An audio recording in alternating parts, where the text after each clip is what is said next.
Hai guys, kembali lagi di White Talk, Let's Talk. Hari ini agak berbeda karena White Talk kali ini kita akan mengundang anak-anak muda yang keren-keren ini bersama keluarganya. Let's check this out.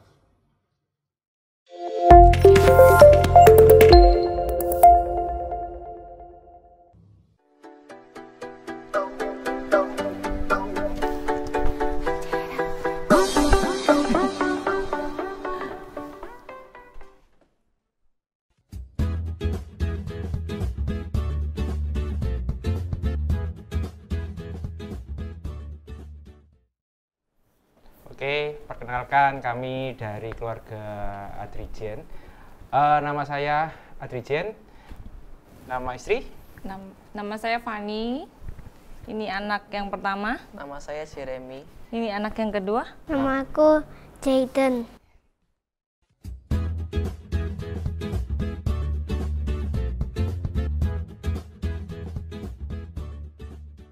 Oke, keluarga kami itu kita bilangnya sering keluarga Adri DJ, gitu. Supaya gampang ngomong. Supaya gampang. Ingatnya Karena nama gampang. Adri banyak ya pasaran. Nah, keluarga kita cukup nggak terlalu formal ya. Jadi kita ke anak-anak juga sebisa mungkin kayak teman gitu. Cuman meskipun kita tidak formal, tapi kita tetap membawa dua nilai gitu yang harus kita terapkan di dalam keluarga ini. Yang pertama itu nilai sebuah kejujuran, jadi harus jujur. Yang kedua, kita mengambil itu nilainya bahwa punya good attitude gitu ya, harus punya attitude yang bagus gitu. Karena dua bekal ini bisa buat mereka berdua nanti untuk kedepannya gitu, bekal untuk menghadapi dunia luar. Itu yang kita bawa. Tapi kalau sehari-harinya kita seperti apa, kita have fun aja, jadi ya bercanda-bercanda, nggak terlalu yang formal gitu. Ya. Gitu ya Pak ya? Betul sekali. Sangat jelas. Iya.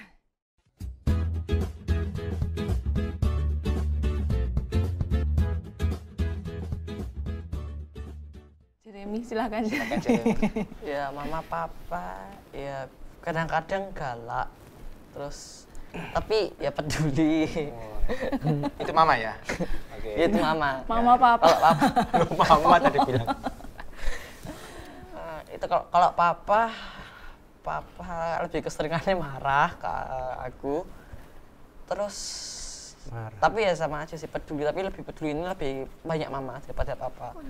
Ya, karena papa sering pergi kan, jadi rasanya sama mama. Terus kalau mama sama papa kalau diajak main ya seru-seru gitu, tapi kadang-kadang ya bikin jengkel gitu.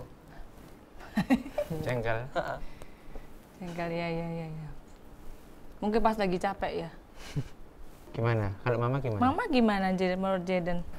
Cantik, Kalau papa gimana? ganteng, Kalau Koko suka nggak sama Koko? suka. Happy ya? Iya. Iya.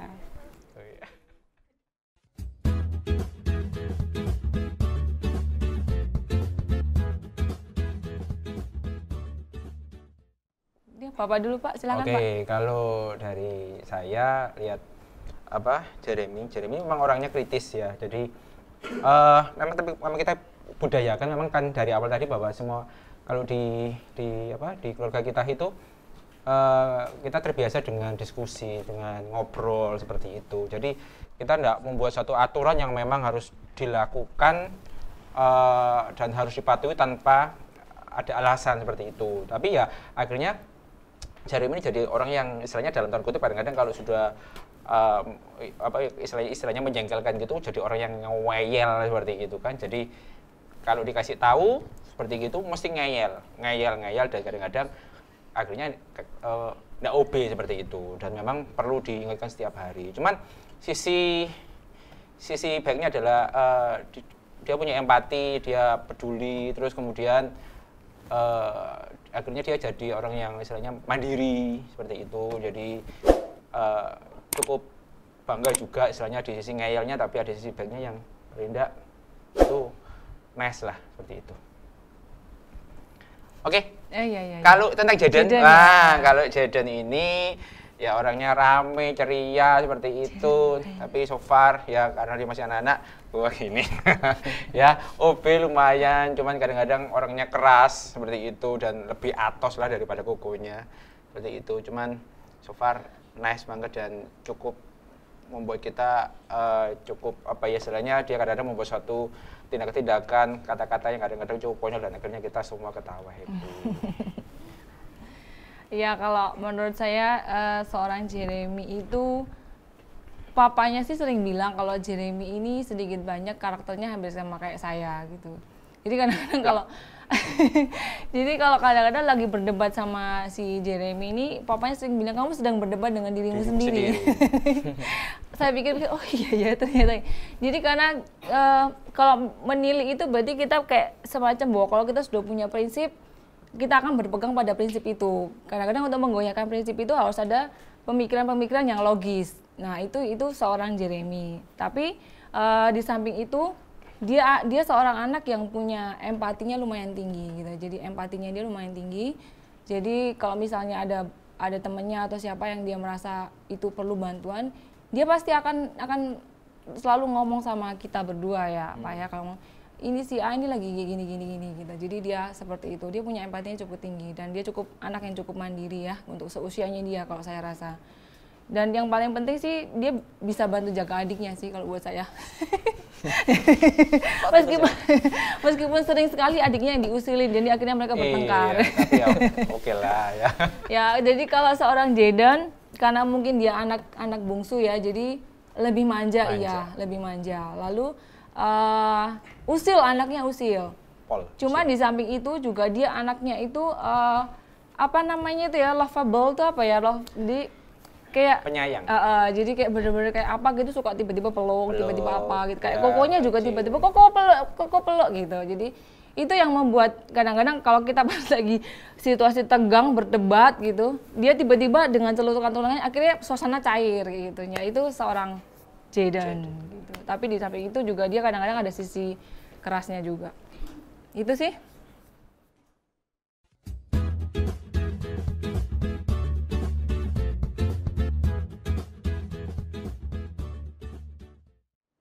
Sering.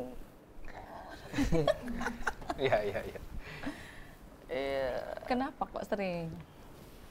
Ya karena seringnya karena pas main tiba-tiba ada paket datang terus disuruh kok tolong bukain paketnya. Ada paket ketahuan. Padahal itu lagi main game online. Jadi ya, AFK gitu. Ya makel lah dimarahi sama temen-temen. AFK itu apa? Ya AFK itu ya Pak. Ya oke ya. Oke. Apa sih, Pak? Iya, oke. Ya. Waktunya jadi berkurang gitu ya. Padahal waktu di timer ya. Waktu timer ya. Oh iya. Jadi waktunya berkurang gara-gara suruh ambil paketan. Oke, terus biasanya ketika pegang handphone sebentar langsung marah. Oh, pegang handphonenya pas tadi apa itu? Loh, cuma buka WA aja juga nggak boleh. Nggak boleh. Iya. Baiklah. Terus pas dikasih tahu mangkel juga. Iya juga mangkel. Oh iya. Terus biasanya pas ada tugas yang kumpulin itu masih kayak 2 minggu terus 1 minggu gitu disuruh kerjain itu hari itu. Jadi maksudnya sudah ada waktu pengumpulan itu 2 minggu tapi disuruh kerjain hari itu harus selesai gitu. Ya itu mangkel sih. Ya karena itu aja. Ya situ. Oke. Jayden suka apa jengkel sama mama sama papa enggak? Hah? Oh enggak. Koko aja. Oh koko aja. Jengkelnya sama Koko. Iya. Kenapa? Pokoknya godain aku, sulung. Oh gitu, suka goda-godain. Tapi sudah kalau malam pelukan ya? Pernah. Jadi dipuk-puk kalau malam. Iya. Oke. Manggalnya apa?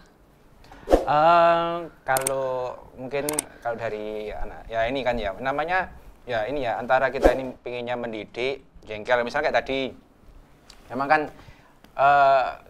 paling tidak kita ini punya ekspektasi supaya anak-anak itu jadi mandiri lah, bukan jadi anak yang cengeng, bukan jadi anak yang istilahnya dalam tanda kutip itu ngomongnya apa, menyek-menyek ya apa ya, itu ya sebenarnya seperti itu yang terlalu lembeng lah dalam arti. Tapi paling enggak saya sama Fani ini berusaha untuk ngajari anak-anak supaya dia jadi mandiri, supaya benar-benar dia terstruktur juga, kayak tugas tadi kenapa memang 2 minggu harus dikumpulkan dan harus dikerjakan sekarang, dan itu memang terbukti bahwa pada waktu kita agak melonggarkan sedikit ya kan, itu akhirnya kamu kan tetap telat kan kemarin kan. Ada 10 tugas. Ada 10 tugas telat ya kan, seperti itu. Nah itulah gunanya kenapa kok lebih baik mengerjakan sekarang daripada menunda-nunda pekerjaan. Kadang-kadang kan lebih baik kalau bisa dikerjakan sekarang kenapa enggak. Tapi ya memang kadang-kadang kayak Jeremy ini orangnya karena dia kritis akhirnya yang keluar ngeyel seperti itu. Padahal kita masih punya maksud baik, kadang-kadang masih punya ada tujuan seperti itu. Cuman ya sometimes itu diterima berkebalikan sama Jeremy seperti itu. Kalau kamu? Kalau Jen, biarin aja. Kasih gini dulu. Smile dulu. Iya.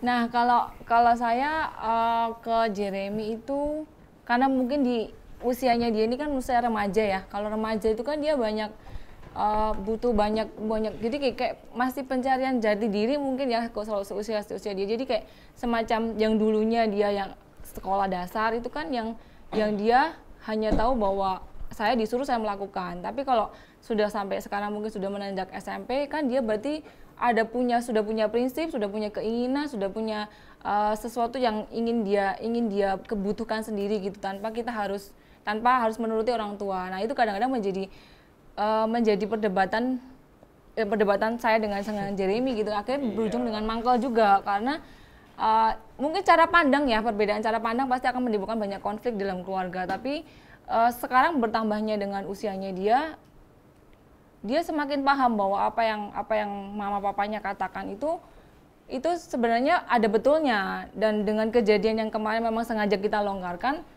ya itu menjadi pelajaran buat dia langsung gitu, bahwa oh berarti selama ini yang papa mamanya katakan itu benar gitu. Itu semacam jengkel ya, pernah jengkel, tapi ya namanya kita menyadari bahwa dulu kita pernah juga di usia dia kan, SD, SMP, yang ngeyel-ngeyelnya nih kalau kita ngomong mamaku nih cerewet, mamaku ini jahat. Dulu saya juga pernah seperti itu. Sama.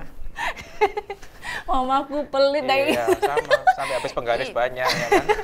Oh saya nggak pernah, Pak. Oh nggak pernah ya? Pernah, iya sama. Ya itu seperti itulah, tapi ya oke, so far kita belajar saling memahami satu sama lain. Meskipun ada kebentur jatuhnya, babak belurnya, ya it's okay lah.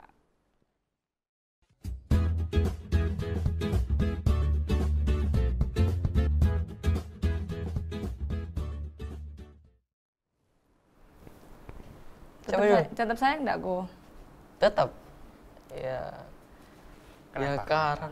Ya karena keluarga pasti saing satu sama yang lain. Terus? Ya karena keluarga. Loh, tetap mangkel gitu, terus tetap sayangnya itu karena tahu bahwa itu juga baik buat kamu kan. Iya. Ya itu maksudnya kayak tapi nyadari berapa minggu yang setelahnya. Oh iya. Nggak apa-apa, yang penting nyadar terlambat nggak apa-apa daripada nggak sama sekali ya. Terima kasih buat kejujurannya. Oh Jaden sayang papa mama Koko. Sayangnya coba. Sayang. Ini mana tangan Sayang. Iya sayang ya. Oke, kalau saya tetap sayang lah namanya jadi kalau namanya anak-anak. Jadi ini sesuatu yang apa ya? Waktu istilahnya kalau waktu saya melihat anak-anak itu, saya juga berpikir zaman saya dulu waktu saya kecil sama uncle sama orang tua ya, dan kok saya melihat bahwa orang tua itu ternyata memang harus sabar dan sangat sayang, dan itu membuat saya itu mengerti bahwa senakal-nakalnya Jaden sama Jeremy, senganya-nganyanya dia gitu, saya tetap sayang seperti itu. Sendak OB-nya dia punya karakter yang mungkin tidak saya sukai, saya tetap sayang karena dia anak saya istilahnya gitu. Itu yang pertama. Tapi yang saya bisa pelajari adalah sifat yang buruk itu harus dirubah seperti itu. Jadi sifatnya yang saya tidak suka, mungkin sifat yang harus dibentuk, yang diproses seperti itu. Tapi kalau sayang pasti tetap sayang, ngampuni pasti ngampuni seperti itu. Sayang ya kalau sama keluarga ya pasti kita sayang ya.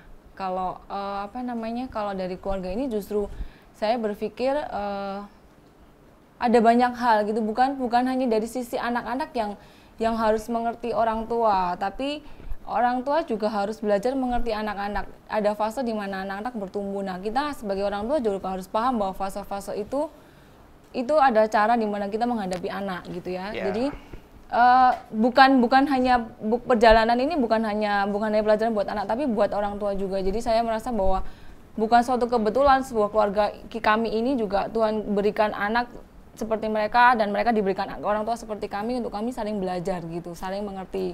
Dan di mana-mana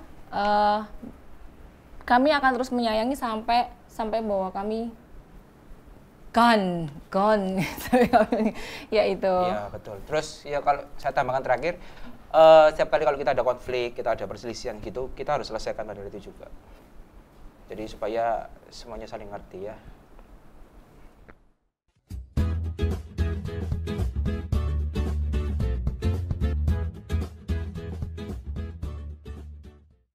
Oke, pesan bukan berarti bahwa keluarga kami sudah sempurna, tidak. Kami juga masih belajar gitu ya. Jadi karena pembelajaran dalam keluarga itu sampai seumur hidup ya. Yang perlu mungkin pesan yang perlu disampaikan adalah sebagai orang tua kita harus belajar untuk mengikuti zaman ya. Jadi maksudnya mengikuti zaman karena percepatan zaman ini cepat sekali. Jadi kita berusaha mengimbangi anak, dan bagaimana cara berpikir anak kita juga satu kali bisa memakai cara pikir anak supaya kita ngerti bahwa apa sih yang dia rasakan gitu. Nah, lalu yang selanjutnya itu pesannya adalah bahwa praktekanlah kasih seperti Tuhan itu. Betul. Dia adalah Tuhan itu adalah kasih gitu ya. Jadi belajarlah sebelum kita mempraktekkan kasih ke orang lain atau ke luar, praktekanlah kasih itu di dalam keluarga kita sendiri dulu, karena yang terdekat, gesekan terdekat itu di keluarga gitu. Jadi kasih itu harus kita praktekkan dulu, kita terapkan dulu. Jadi kalau misalnya nanti kita keluar atau segala macam, kita akan lebih mudah untuk mengasihi orang. Tapi seringkali juga kita lebih mudah untuk mengasihi orang lain daripada keluarga kita sendiri ya. Karena kita menganggap bahwa keluarga ini harusnya sudah mengerti kita, mengerti diri kita. Padahal kan salah. Seharusnya praktekkanlah kasih itu dalam keluarga sendiri. Lalu maka supaya bahwa keluarga ini, bahwa anak-anak kita ini bisa mengerti, memahami bahwa arti kasih Tuhan itu seperti apa melalui orang tuanya gitu. Itu, dan jangan menyerah kepada anak-anak, karena mereka mengandalkan kita, masa depan mereka berada di tangan kita. Terima kasih. Oke, bicara tentang kasih adalah selain kita mempraktekkan kasih di dalam keluarga, tapi kita juga harus belajar untuk membawa anak-anak ini juga kasihnya harus bisa keluar ke banyak orang, seperti itu. Jadi memang kita berdua kita sepakat ya, kita mau ngajari anak-anak kita ini supaya mereka itu bukan jadi orang yang egois. Kita jadi bukan keluarga egois, tapi keluarga yang memang kita harus care sama kiri kanan, dan kita harus memperhatikan. Mungkin kalau ada teman-teman, ada orang, mungkin ada sesuatu yang Tuhan izinkan untuk kita berbuat sesuatu ya, kita bergerak bersama-sama seperti itu. Jadi tidak mengarah ke dalam terus, tapi benar-benar kita lakukan apa yang seperti Tuhan mau. Seperti itu. Oke. Bye-bye. Nah, gimana guys? Keren banget ya ngobrol-ngobrol santai antara anak muda dengan keluarganya. Jangan lupa ada part 2-nya. Silahkan ditonton. Dan buat teman-teman semua, jangan lupa untuk komen, like, dan juga share. Dan juga jangan lupa untuk subscribe dan tekan loncengnya biar dapat notifikasi. Bye-bye!